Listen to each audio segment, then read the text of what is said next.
Mekah itu banyak kan pedagang karena nggak ada pohon. Jadi nggak ada perkebunan. Lain di Madinah. Madinah itu perkebunan. Kalau di Mekah itu gunung-gunung semua ya sekalian. Biwadin ghairi dzi zar'in ya. Masyarakat muslimin, jadi semua mereka banyak berdagang ke Syam, ke Yaman, ya, li ila fi Quraisyin ila fi hibrilat asyita was-saif. Kalau musim dingin kemana, kalau musim panas kemana, itu sudah biasa. Lah, di antaranya mereka pergi ke Syam. Perjalanan ke Syam itu jemaah sekalian, itu butuh waktu berbulan-bulan kalau mau bolak-balik. Lalu Nabi bilang, makanya ini kesempatan nih biar orang bingung, biar ketahuan gilanya tuh orang. Ya, diceritakan kepada banyak orang.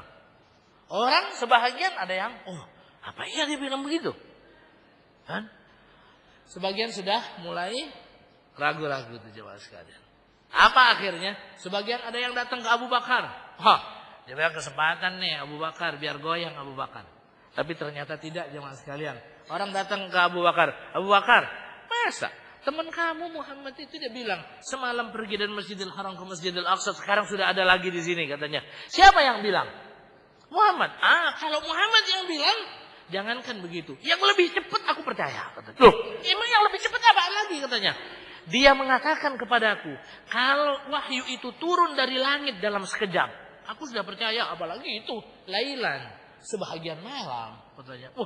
Kecelek mereka jemaah sekalian, ya kan? Tapi sebagian mereka, ini gimana nih caranya biar Nabi itu terpojok? Kan mereka pedagang, datang mereka ke Nabi. Apa benar ente pergi ke Masjidil Aqsa? Benar. Semalam katanya, sekarang saya sudah ada di sini lagi. Coba gini. Saya mau nanya, mereka pedagang-pedagang yang benar-benar pernah ke situ. Berapa jumlahnya pintu Masjidil Aqsa? Berapa jumlahnya? Jumlah tiangnya itu berapa? Nah, coba lihat. Tuh, lihat jemaah sekalian. Ya ini pertanyaan yang memojokkan memang. Kita aja datang ke sini berapa kali? Ini Ustaz Rizwan gak bakal tahu jemaah sekalian. Jumlah tiang ada berapa di sini? Setiap hari jangan begini. Kita pergi ke Istiqlal udah berapa kali? Tahu nggak pintunya ada berapa? Apa ngitungin pintu jemaah sekalian? Tapi begitulah. Kalau orang ingin memojokkan orang lain, ya kan? Yang aneh-aneh ditanyain, ya kan? Biar terpojok dia. Tapi Nabi SAW bersama dengan Allah Subhanahu Wa Taala. Gambar Masjidil Aqsa itu diangkat oleh Allah Subhanahu Wa Taala. Nabi ngeliat, itu sama Nabi. Mau apanya deh? Ya kan? Mau pintunya? Mau apanya? Ya kan? Nabi nyebutkan, anunya sekian, ininya sekian. Subhanallah ya. Ente emang tukang sihir yang ahli banget ente. Dia anggap Nabi itu sebagai itu kan tukang sihir. Enggak, ini beneran saya, ini perjalanan ya. Allah yang memperjalankan. Kalau nggak percaya, kata Nabi SAW, ini tunggu beberapa hari lagi, kata Nabi. Tunggu beberapa hari lagi akan masuk ke kota Mekah kafilah dagang orang Mekah. Nanti onta yang ada di paling depan itu disifatin oleh Nabi. Dia bawa sesuatu warnanya merah, ini gini. Kapan mau datang? Ntar berapa hari? Karena Nabi pernah bertemu di perjalanan itu. Nabi memperkirakan sekian hari nanti, gitu kan? Bahkan Nabi sempat membantu mereka. Jadi mereka punya onta ada satu hilang jemaah sekalian, mereka nggak tahu. Nah, Nabi dari atas tahu, ngelihat, ontanya di sana, kata Nabi, gitu kan? Tapi mereka nggak lihat. Ya akhirnya tunggu berapa hari? Ternyata benar. Onta yang datang jemaah sekalian, kafilah yang datang, onta pertamanya itu seperti yang disifatkan oleh Nabi. Dia bawa begini, dia warnanya ini gitu. Dan mereka bercerita, iya, onta kami berapa hari yang lalu hilang tuh. Alhamdulillah tuh, ada yang ngasih tahu. Cuman kita nggak tahu siapa orangnya. Ya, ada yang teriak, tuh ontanya di sana, katanya. Tapi jemaah sekalian dirahmati Allah Subhanahu Wa Taala, hidayah itu memang datangnya dari Allah Subhanahu Wa Taala. Mukjizat sebesar apapun, kalau sudah tertutup hatinya, susah, ya, susah. Bahkan Nabi pernah mengatakan begini, ya sudah, kalau kalian tidak percaya, saya akan tampakkan mukjizat yang lebih besar lagi. Apa katanya? Aku akan belah bulan di hadapan kalian. Tapi tunggu nanti, nunggu bulan purnama. Tunggu bulan purnama. Orang Arab keluar semuanya. Dan Nabi SAW dengan tangannya membelah membelah bulan itu. Semua orang Arab melihat. Bulan itu terbelah jamaah sekalian. Kalau ada gunung, ya separuh ada di kanan, separuh ada di kiri. Semua orang tahu saat itu. Dan peristiwa ini diabadikan oleh Allah Subhanahu wa taala di dalam Al-Qur'an. Allah mengatakan iqtarabatis sa'atu wan syaqqal qamar. Hari kiamat itu sudah dekat dan bulan itu sudah pernah terbelah. Makanya para ulama mengatakan bahwa tanda-tanda dekatnya hari kiamat salah satunya itu adalah pernah terbelahnya bulan di masa Nabi Shallallahu Alaihi Wasallam. Tapi mereka percaya nggak? Tetap ternyata mereka itu tidak percaya. Ya. Mereka tidak percaya. Ada yang datang sendirian jamaah sekalian. Ada yang datang. Apa ya? Tukang gulat. Namanya Rukana. Ini orang ahli gulat, orang Arab. Semua orang Arab nggak ada yang bisa ngalahin dia. Makanya yang bisa ngalahin dia paling mukjizat cuma, gitu kan? Makanya dia datang ke Nabi. Dia bilang, coba ente kalau yang benar Nabi kita bergulat. Ya Nabi jamaah sekalian diajak bergulat. Oh nggak pernah latihan bergulat, nggak ada jadwalnya. Habis ngaji di sono latihan gulat gitu, nggak ada jamaah sekalian. Tapi begitu caranya mereka ingin menundukkan. Ya sudah kata Nabi. Subhanallah, ya kan? Bergulat Nabi dengan Rukana. Ini Rukana jatuh jamaah sekalian. Nggak percaya dia. Dia bilang lagi sampai 3 kali jamaah sekalian dia jatuh. Ya kan? Tetap dia tidak percaya. Ente memang the master beneran. Ya kalau acara kitanya itu the master beneran. Anak nggak percaya sampai pohon ini bisa ngomong. Jadi ada pohon jamaah sekalian. Sampai pohon ini bisa ngomong baru anak percaya. Ternyata Nabi SAW mengatakan kepada pohon ini supaya membaca syahadat. Pohon itu membaca syahadat. Asyhadu an la ilaha illallah Muhammadur Rasulullah. Dan itu didengar oleh Rukana. Tapi tetap hidayah tidak masuk ke dalamnya. Ke dalam hatinya. Kita lihat. Apa yang kita lihat dalam peristiwa-peristiwa ini. Jadi ternyata setelah peristiwa Isra dan Mi'raj itu Nabi tambah semangat.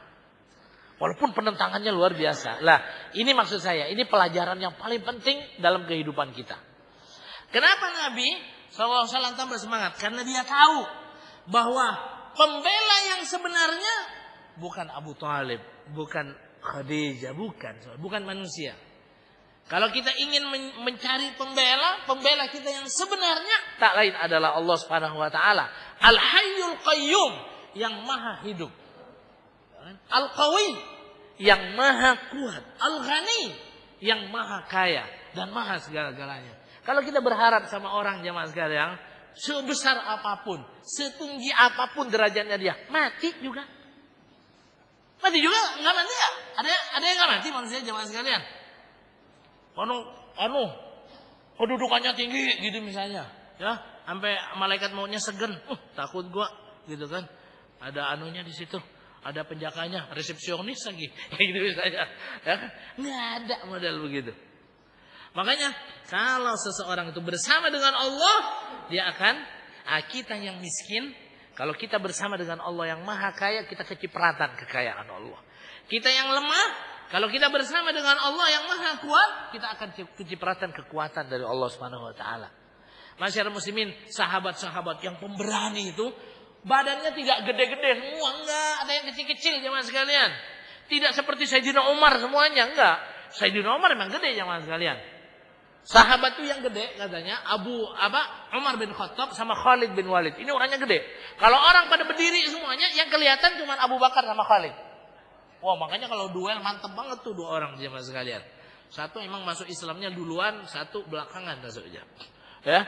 Umar ini ada riwayat katanya yang mengatakan kalau dia lewat lorong jemaah sekalian, ya, dari mulut lorong ini, dia masuk lewat sini, lalu dari lorong itu ada jin yang lewat jemaah sekalian, jin yang mundur jemaah sekalian. Kalau dia papasan, bukan dia yang mundur, jin yang mundur, dia yang takut jemaah sekalian. Semua orang pada zaman hijrah itu, kalau mau hijrah ngumpet-ngumpet. Sayyidina Umar enggak. Dia tawaf di Ka'bah. Disamperin kelompok-kelompok orang-orang musyrik saat itu, terus bilang, siapa orang yang istrinya pingin jadi janda atau anaknya pingin jadi yatim, tungguin saya. Di balik gunung ini, saya mau hijrah lewat situ. Besoknya kagak ada yang nungguin jemaah sekalian. Padahal sahabat yang lain dihadang loh. Sampai ada suami dan istri, ya kan, yang ingin berhijrah, istrinya diambil oleh keluarganya. Anaknya mau dibawa, oh berantem tuh dua keluarga itu. Keluarga suami sama keluarga istri. Ah, ini anaknya gua, ini gua gitu jemaah sekalian. Sampai copot tangannya jemaah sekalian. Sampai patah tangannya cuma lihat. Tapi Sayyidina Umar melenggang jemaah sekalian, enggak ada yang berani. Tapi enggak semua sahabat begitu. Ada sahabat yang kecil-kecil. Abdullah bin Mas'ud, saya baca beberapa riwayat mengatakan, orangnya kecil jemaah sekalian, ya kan? Dari saking kecilnya katanya kalau ada angin kencang jemaah sekalian bisa goyang dia. Ya. Satu saat dia naik pohon, sahabat ada di bawah, kemudian ada angin, betisnya tersingkap. Betisnya kecil, kelihatan sama sahabat.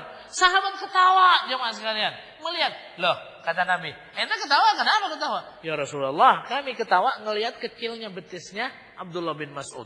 Apa kata Nabi jemaah sekalian? Kalian tahu, Abdullah bin Mas'ud ini kakinya di hadapan Allah Subhanahu wa taala lebih berat dari gunung ini. Kenapa? Li'annahu ma'allah.